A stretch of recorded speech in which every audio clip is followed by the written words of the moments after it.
श्री मात्रे नमः। जय गुरुदेव।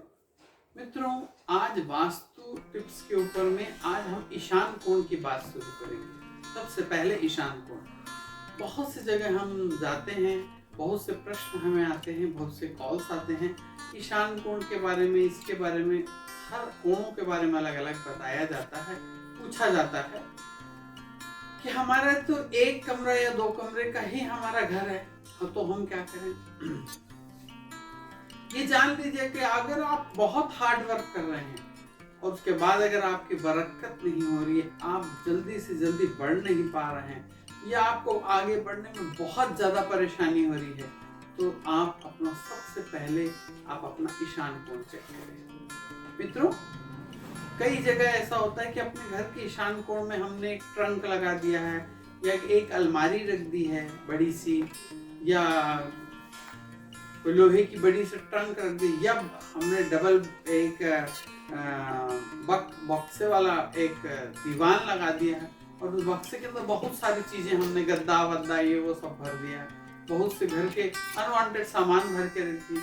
अगर ऐसा आपके ईशान कोण में है तो फौरन इसे हटाएं और इस चीज का ध्यान रखें कि जब भी हम इस कोने के ऊपर में इस प्रकार की चीज रखेंगे हमको बढ़ने में बहुत समस्या होगी।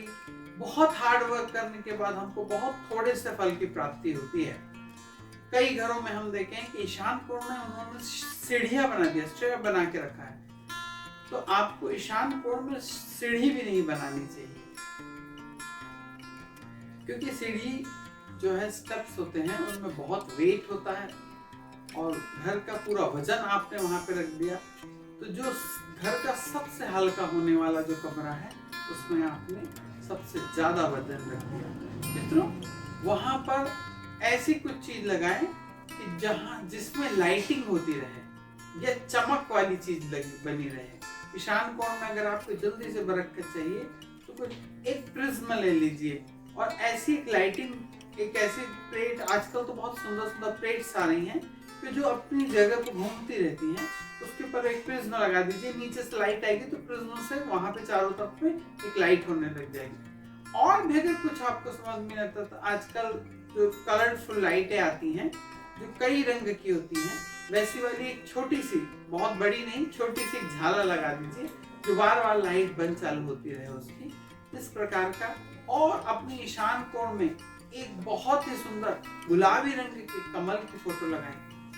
अगर आप ऐसा कर पाते हैं और वहां से अपने घर के भार को हटा देते हैं तो आप देखेंगे आपकी बरकत भी बहुत अच्छी होगी और आपको धन आने में आपको जो समस्या हो रही थी वो भी कम होगी। सामाजिक आपका जो स्टेटस था वो नीचे गिरने लग गया था या लोग आपको देख रहे थे और अनदेखा कर रहे थे, वो सब भी ठीक होने लगेगा और आपकी पूजा पाठ और जो आपको ईश्वर का जो पूजा पाठ करने के कारण भी जो आपको कुछ फल की प्राप्ति नहीं हो रही थी वो भी सब चालू हो जाएगी।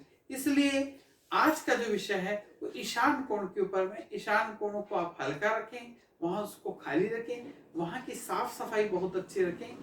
हफ्ते में कम से कम 2 बार 3 बार वहां पे नमक का पोछा लगाएं या नींबू का, पानी में थोड़ा सा नींबू डाल लीजिए और उसका पोछा लगाएंगे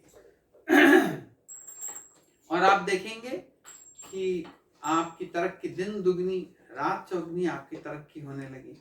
तो इस चीज का विशेष ध्यान रखें। अगर आपके पास, हमने दीपावली के समय धनतेरस में आपको बोला था कि एक कामधेनु गाय, छोटी सी कामधेनु गाय आपके घर में पाल सकते हैं, गाय तो गाय पालें, न पाल सकते हैं तो एक छोटी कामधेनु गाय वहां पे ला के रखें।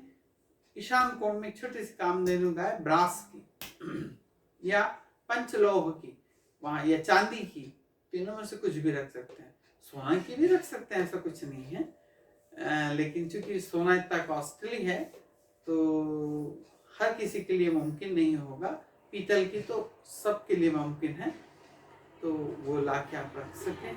वहां पे शाम के समय खुशबूदार एक धूप जलाएं, ज्यादा देर वहां अग्नि का प्रज्वलन नहीं होना चाहिए, वहां पे आग वाली कोई चीज का ज्यादा ना रखें। इतनी छोटी सी और इतनी थोड़ी सी चीज आप रखें, आप अपने घर में बरकत और दिन दुगनी रात चौगुनी तरक्की, 0 से आदमी लेवल उसका हाई होता जाएगा। ये हमने देखा है और ये हमने महसूस किया है, जितने लोगों के यहाँ इस प्रकार के रेमेडीज दी गई है, ये जितने प्रकार के उपचार बताए गए हैं, उनके दिन दुगनी रात चौगुनी तरक्की कर रहे हैं। छोटे से एक कमरे के घर से आज उनकी कोठी बन के तैयार है।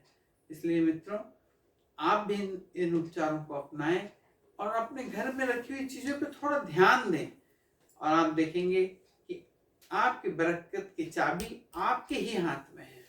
इसलिए मित्रों, खुश रहें, स्वस्थ रहें, मस्त रहें, यही कामना के साथ